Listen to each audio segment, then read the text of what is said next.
Hi everybody, welcome to the CC and JT Amateur Hour. Production values go to die. Over there is CC. And over there is JT. And we are episode 204, the last episode for 2024. That's a nice little synchronicity. Synchronicity, but it's almost like we planned on purpose.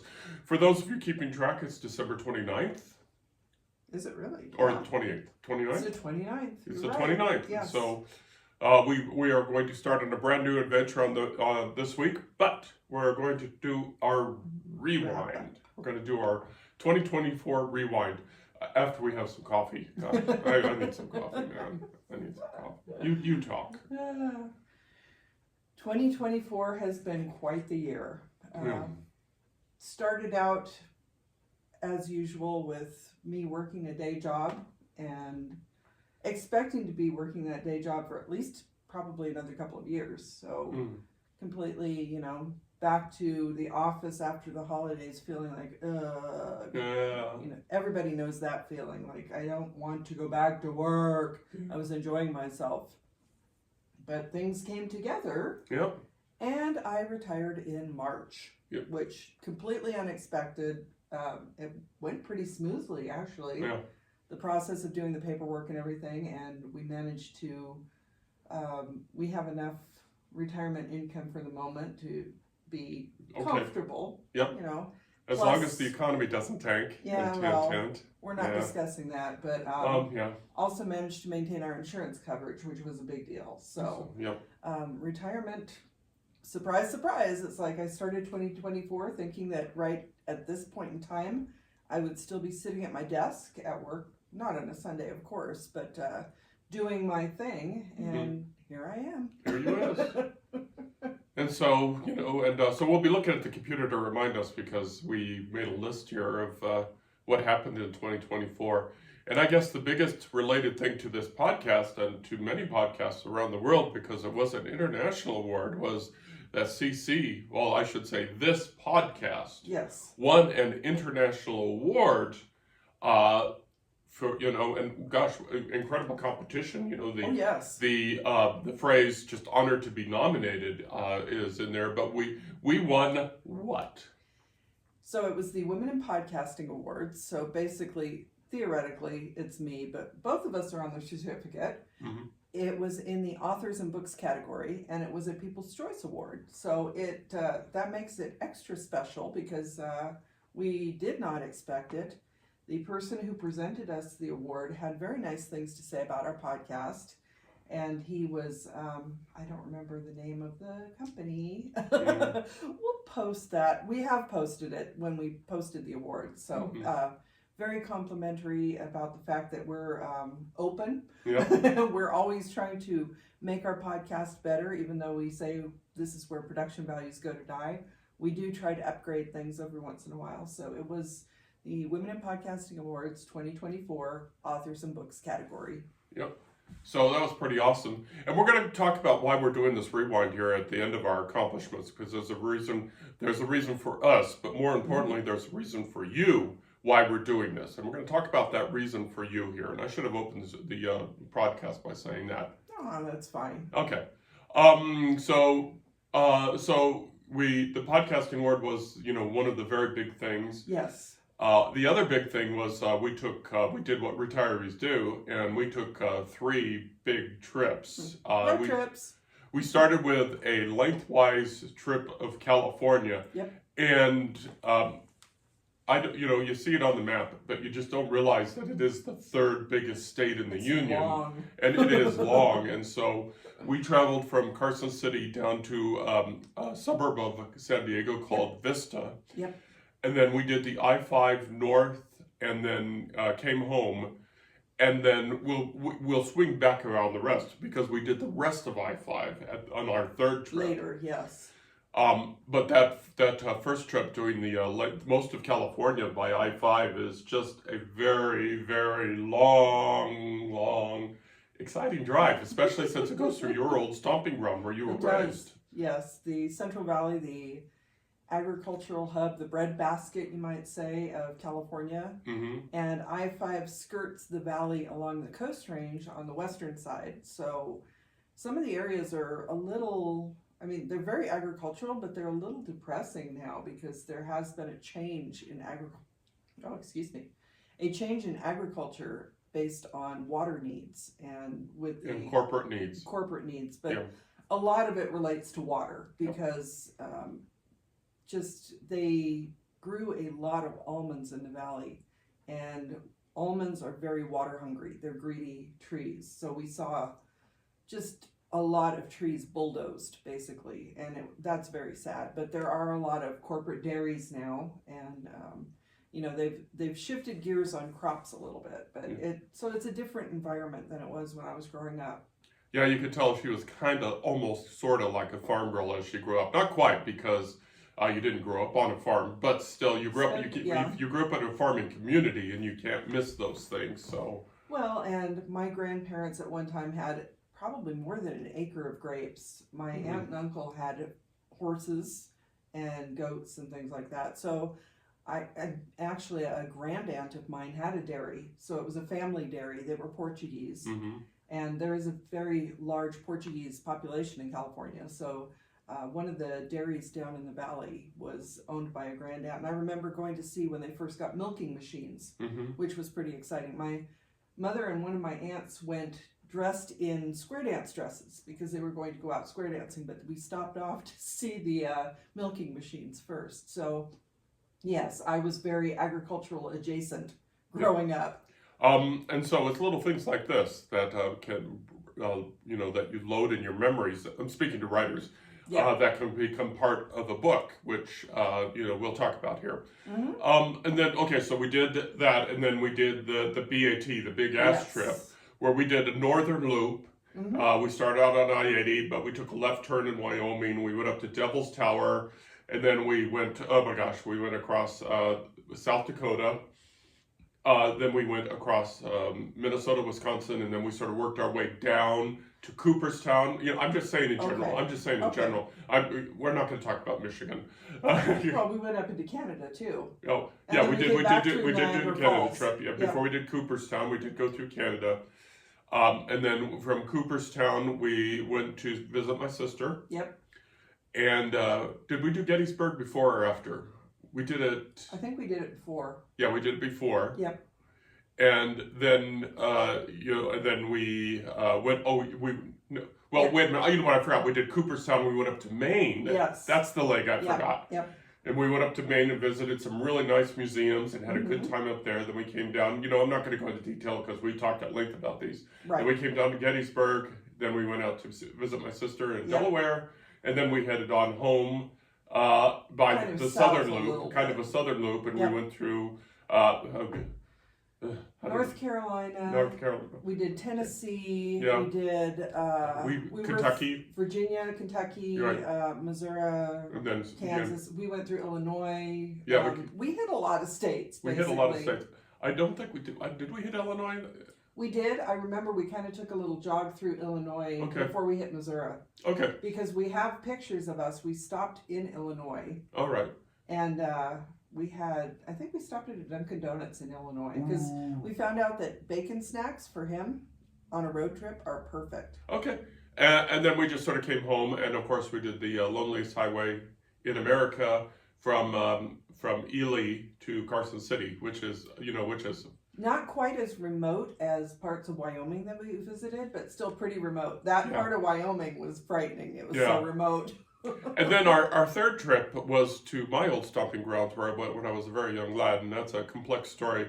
But we drove up the West Coast. We caught the tip of, we did I-5 up to British Columbia, and then we crossed over ferries. By the way, British Columbia ferries are fun. So much fun. So much fun. And then we drove through a different kind of remote. Yes. Vancouver Island is just gorgeous, covered with a deep forest, but extremely mountainous. And so we were driving for canyons, kind of. Yeah, we were driving for a while without seeing another human being and without any cell coverage, and you wouldn't think that. But that was fun, and we ended up at Port Harding. Which port? Port McNeil. Port McNeil. Yep. Again, complex, and we Yep. just just a beautiful country if you're into forests and oceans and mountains, and then we came home Gorgeous.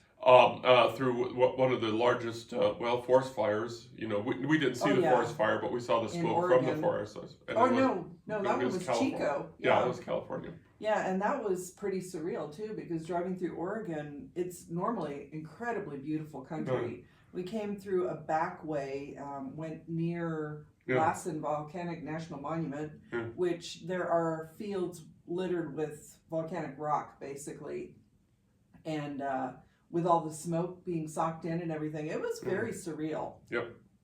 But we did those 3 big trips, and we're hoping that, depending on the economy and reality, that we have another big ass trip in 2025, which we'll talk about in our next podcast. Next week. We'll talk about next week, but we're hoping that we can do that. That should be fun. Mm-hmm. Now we're going to go ahead and shift from our personal adventures over to the writing thing, and somehow we only managed to publish 1 book in 2024. Well, we were on the road for what, a month and a half, 2 And months? we were doing the readjustments, and we're trying to get into new routines because we'd done the 8 to 5 for years and years and years and years between us. And so we had to come up with new routines and we're getting there. But somehow we only managed to release Serving Salvation. Well, the reason for that is partially because even though JT retired in 2022, it was September 2022, he was still on my schedule because I was still working 8 to 5. So he was getting up and he was writing and had a full trilogy completed, which is book 1 right there.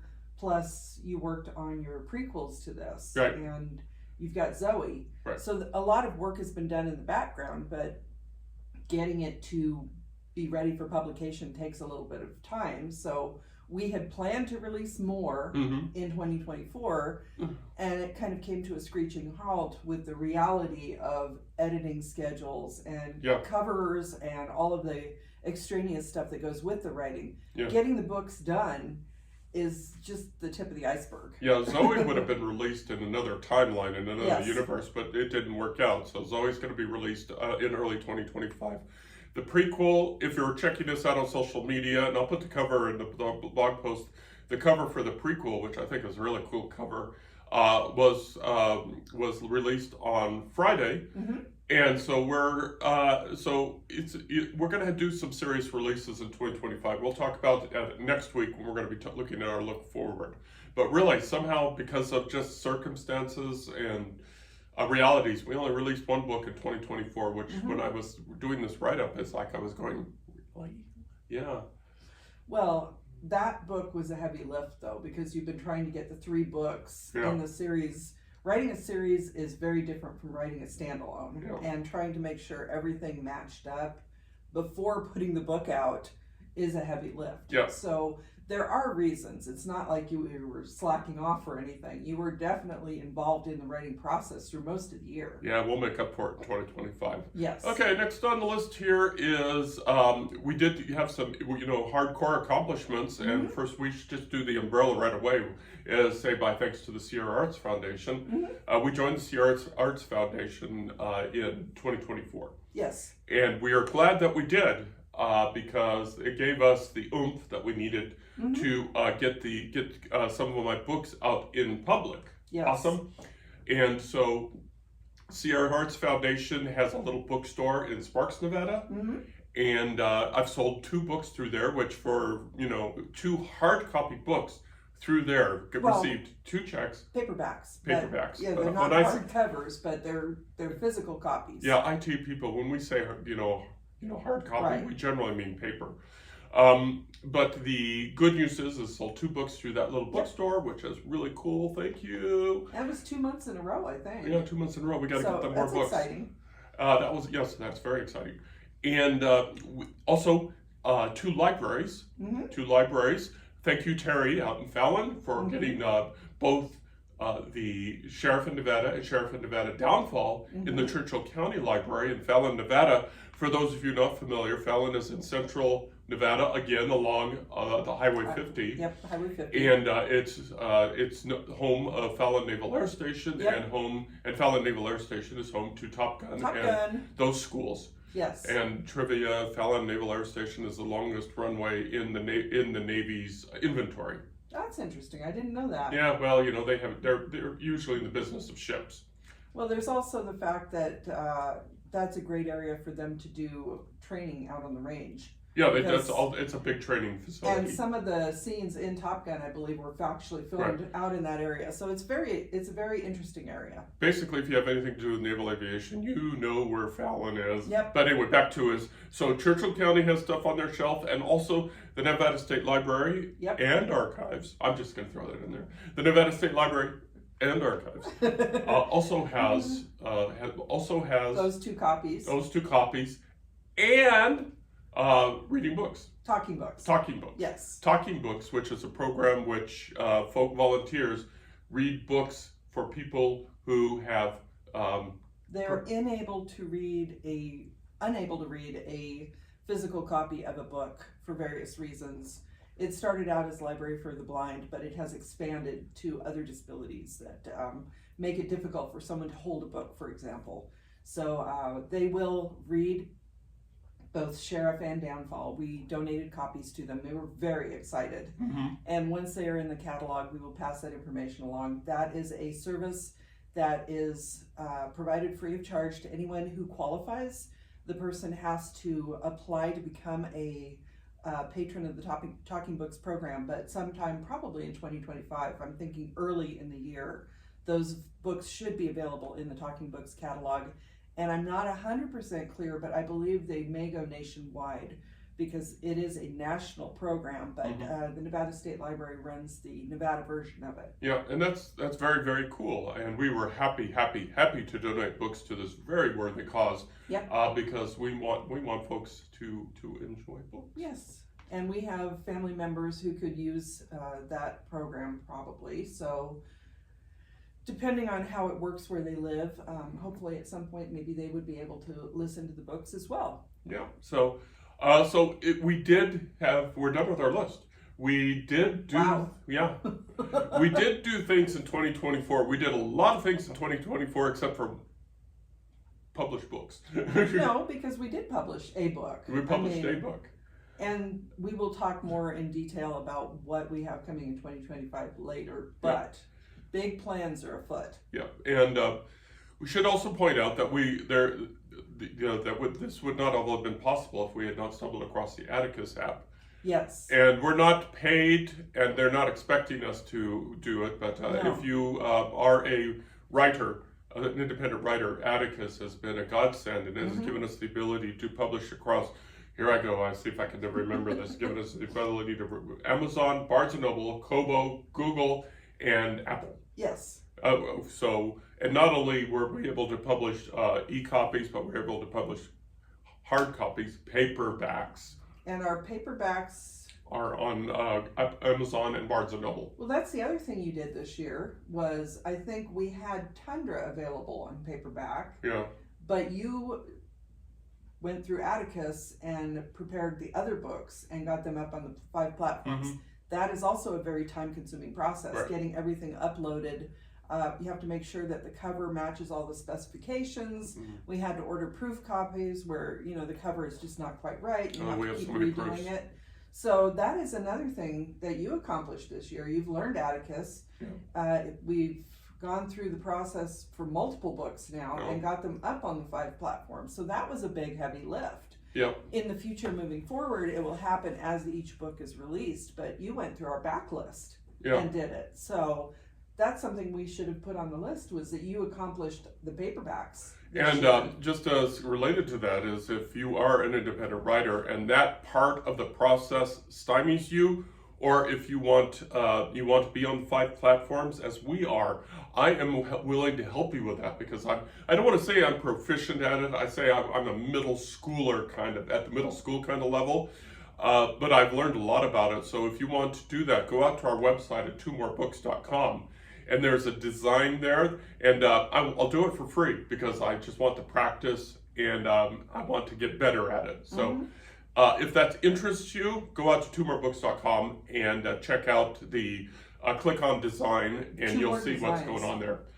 Okay, so I mentioned it, a little late, but I mentioned there's 2 reasons that we're doing this, and I'm probably going to come up with more. But there's 2 reasons why we did this review. Is first of all is to do the review, because time passes and we sometimes forget what a year it's been. Yes. And we forget how we do accomplish things, because we get caught up in the trees and we forget the woods. Yes. And that's important, because we are capable people, not just CC, most CC. No, all of us. All of us are capable.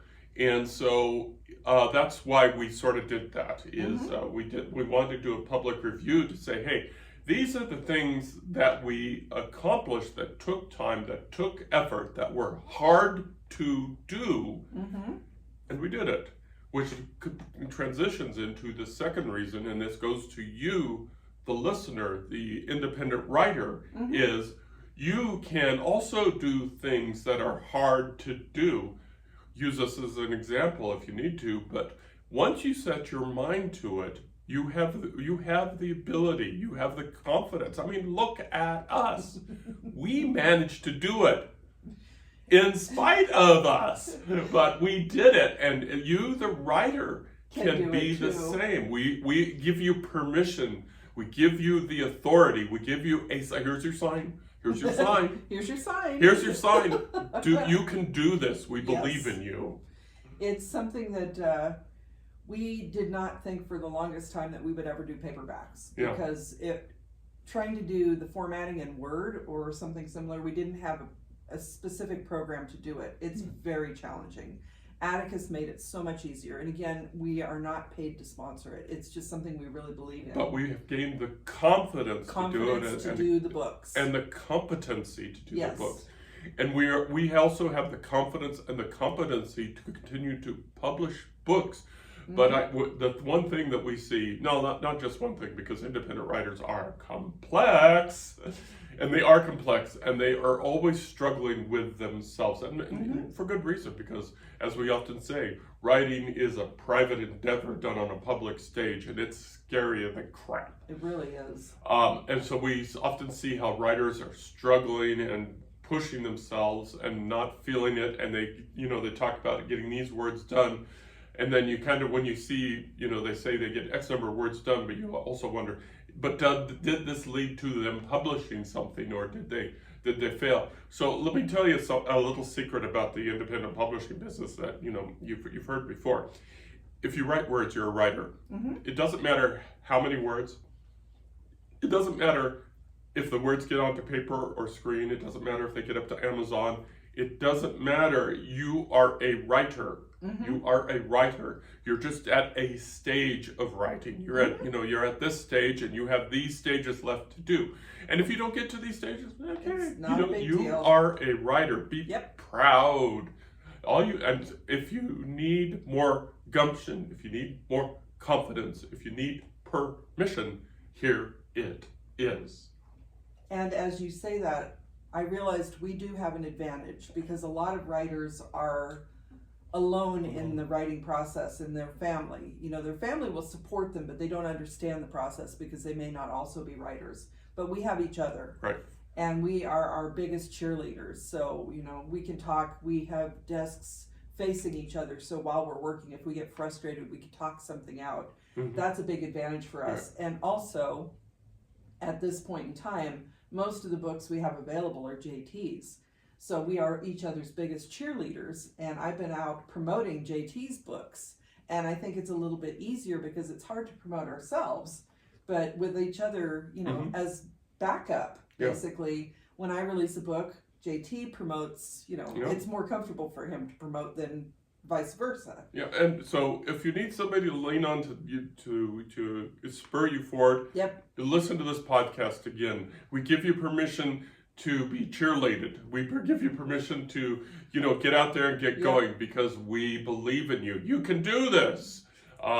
That's why we do this. But don't feel like, you haven't accomplished anything. If you've got words on the page, cool. If you got words in your head that you need to get on the page, cool. Yep. Just, keep going. As that fish said, just keep swimming. It's something that we forget because we get caught up, and as you said, it's a private endeavor done in the public eye.